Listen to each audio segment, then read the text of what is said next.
আমরা আকুপ্রেশনের মাধ্যমে বেশ কিছু উপকারিতা আগেও পেয়েছি, আজকের ভিডিওতেও অনেক উপকৃত হবেন বলে আশা করছি। দেখুন, এটি হলো আমাদের কিডনির পয়েন্ট। এই পয়েন্টটি দুই পায়ে বৃদ্ধাঙ্গুলি দিয়ে করতে হবে।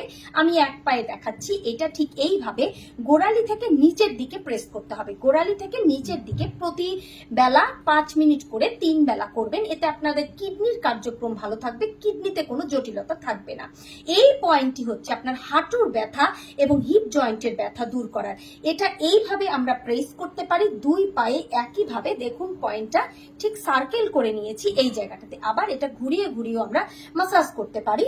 প্রতি বেলা 5 মিনিট করে দিনে 3 বেলা করবেন। এতে হাঁটুর ব্যথা বা হিপ জয়েন্টের ব্যথা থাকবে না।